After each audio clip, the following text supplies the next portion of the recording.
Hello viewers, welcome back to your channel life style of నిష్ఠ. ఎలా ఉన్నారంతా? బాగున్నారా? ఈరోజు వీడియో కార్తీక పురాణం అధ్యాయం 19. కార్తీక మాసంలో కార్తీక పురాణం చదివే వాళ్ళకి ఎంత పుణ్యమో వినే వాళ్ళకు కూడా అంతే పుణ్యమని మన పురాణాల్లో చెప్పబడింది. ఇకపోతే ఈరోజు 19వ రోజు బహుళ చవితి. గుడికి వెళ్ళి గరికతో విఘ్నేశ్వరుని పూజించాలి. విజయప్రాప్తి, జ్ఞానప్రాప్తి, విఘ్నాలు తొలగిపోతాయి. నెయ్యి, నూనె, పుల్లని వస్తువులు తినకూడదు. ఈరోజు దాంపత్య సుఖం కూడదు. కుడుములు, నువ్వులు దానం ఇవ్వాలి. 19వ రోజు చేయవలసినటువంటి పారాయణం. నైమిసారణ్యం నందు ఉన్న మహామునులందరూ కలిసి శ్రీమన్నారాయణునికి స్తోత్రం చేశారు. భక్తి శ్రద్ధల తరువాత జ్ఞానసిద్ధుడు అను ఒక మహాయోగి శ్రీహరికి చేతులు జోడించి, ఓ దీనబాంధవ, వేద్యుడవు, వేదవ్యాసుడవు, అద్వితీయుడవు, సూర్యచంద్రులే నేత్రముగా గలవాడవు, బ్రహ్మరుద్ర దేవేంద్రులచే సర్వదా పూజింపబడేవాడవు, సర్వాంతర్యామివి, నిత్యుడవని, నిరాకారుడవని సర్వజనులచే స్తుతింపబడుచున్న ఓ దామోదర, నీకు ఇవే మా హృదయపూర్వక నమస్కారాలు. సకల ప్రాణకోటికి ఆరాధ భగవంతుడగు ఓ మాధవ, మా స్తోత్రాలను స్వీకరింపుము. నీ దర్శన భాగ్యము వల్ల మేము, మా ఆశ్రయములు, మా నివాస స్థలము అన్నీ పవిత్రములైనవి. ఓ దయామయ, మేము ఈ సంసార బంధము నుండి బయటపడలేకున్నాము. మానవుడు ఎన్ని పురాణాలు చదివినా, ఎన్ని శాస్త్రాలు వినినా నీ దివ్య దర్శనం పొందలేడు. నీ భక్తులకు మాత్రమే నీవు దర్శనమియ్యగలవు. ఓ గజేంద్ర రక్షక, ఉపేంద్ర, లక్ష్మీపతి, శ్రీధర, ఋషికేశ, నన్ను ఉద్ధరింపుము అని వేడుకొనగా శ్రీహరి చిరునవ్వుతో, జ్ఞానసిద్ధ, నీ స్తోత్రవచనమునకు నేను ఎంతో సంతోషించితిని. నీకు ఇష్టమైన వరము కోరుకొనుము అని అన్నాడు. అంతటా జ్ఞానసిద్ధుడు ఆనందభరితుడై, సర్వేశ్వర, నా మీద దయతల్చి నాకు వైకుంఠవాసం అనుగ్రహించు. అంతకు మించి నాకు కోరికలు ఏమీ లేవు అని అన్నాడు. అంతటా శ్రీమన్నారాయణుడు, మునీంద్ర, నీ కోరిక అనుగ్రహిస్తున్నాను. మునులారా, మీరు కూడా వినండి.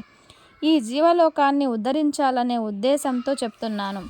ఈ లోకమందు అనేక మంది దురాచారులై, బుద్ధహీనులై అనేక పాపాలు చేయుచున్నారు. అట్టి వారి పాపాలు నశించుటకు వారికి మోక్షం కలిగించే ఒక వ్రతమును కల్పించుచున్నాను. ఆ వ్రతమును సర్వజనులు ఆచరించవచ్చు. జాగ్రత్తగా వినండి అని ఈ విధంగా చెప్పసాగాడు. ప్రతి సంవత్సరం నేను లక్ష్మీదేవితో ఆషాఢ శుద్ధ దశమి నుండి కార్తీక శుద్ధ ఏకాదశి వరకు పాల సముద్రమున శేషశయ్యపై శయనిస్తాను. తిరిగి కార్తీక ద్వాదశి నాడు మేల్కొంటాను.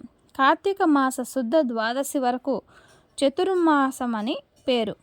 ఈ 4 మాసాల నిద్ర నాకు ఒక సంతోషాన్ని కలిగిస్తుంది. నిజానికి అది నిద్ర కాదు. నా యందు భక్తి శ్రద్ధలు కలవారెవరో లేనివారెవరో పరీక్షించడానికి అలా యోగ నిద్రలో ఉంటాను. ఆ సమయంలో యథాశక్తిగా అందరూ వ్రతాలు చేయాలి. ఈ కాలంలో చేయు వ్రతములు నాకు మిక్కిలి ఇష్టం. ఈ వ్రతము చేయువారికి సకల పాపాలు నశించి ముక్తి కలిగి నా సన్నిధికి వస్తారు. ఈ చతుర్మాసములందు వ్రతము చేయని వారు నరకూపమున పడుదురు. ఇతరుల చేత కూడా ఆచరింపవలెను. దీని మహత్యము తెలిసి కూడా వ్రతము చేయని వారికి బ్రహ్మహత్యాది పాతకాలు కలుగును. ఇది నా శాసనం. వ్రతము చేసిన వారికి జన్మ జరా వ్యాధుల వలన కలుగు బాధలు ఉండవు. జ్ఞానసిద్ధి, నన్ను ఉద్దేశించి ఇప్పుడు నీవు చేసిన స్తోత్రం ప్రతిరోజు 3 సంధ్యల యందు భక్తి శ్రద్ధలతో చదివి వారు నా సన్నిధికి తప్పనిసరిగా చేరెదరు అని శ్రీమన్నారాయణుడు అక్కడున్న మునులకు బోధించి, ఆషాఢ శుద్ధ దశమి నాడు శ్రీ మహాలక్ష్మితో కూడి పాల సముద్రంలో శేషపాన్పుపై యోగ నిద్ర ముద్రితుడయ్యాడు. తరువాత జ్ఞానసిద్ధి శ్రీహరి శాసనాన్ని అనుసరించి చతుర్మాస వ్రతం భక్తి శ్రద్ధలతో చేసి వైకుంఠానికి చేరుకున్నాడు. వశిష్ఠుడు జనక మహారాజుతో, రాజా, ఈ విధంగా విష్ణుమూర్తి జ్ఞానసిద్ధి మొదలగు మునులకు చతుర్మాస వ్రత మహత్యాన్ని ఉపదేశించాడు. ఈ వృత్తాంతం మును అంగీరసుడు ఈ బ్రాహ్మణులకు తెలియజేయగా నేను నీకు వివరించాను కనుక ఈ వ్రతము చేయుటకు స్త్రీ పురుష భేదాలు ఏమీ లేవు, అన్ని జాతుల వారు చేయవచ్చు. శ్రీమన్నారాయణ్ణి ఉపదేశము ప్రకారం మునిపుంగవులందరూ ఈ చతుర్మాస వ్రతం చేసి ధన్యులై చివరకు వైకుంఠమునకు చేరుకున్నారు.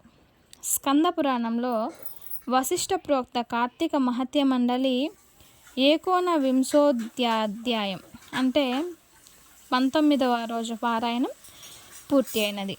చూశారు కదండి, ఇది ఈరోజు పారాయణం వచ్చి. అలాగే ఈ పరమేశ్వరుని యొక్క కరుణా కటాక్షాలు మన మీద ఎల్లవెల్లలా ఉండాలని మనస్ఫూర్తిగా కోరుకుంటున్నాను. ఇంకా నా ఛానల్ని ఎవరైనా సబ్స్క్రైబ్ చేసుకోకపోతే సబ్స్క్రైబ్ చేసుకోండి, లైక్ చేయండి, షేర్ చేయండి. Thanks for watching. నెక్స్ట్ వీడియోలో మళ్ళీ కలుద్దాము. అంతవరకు నమస్తే. Don't forget the subscribe.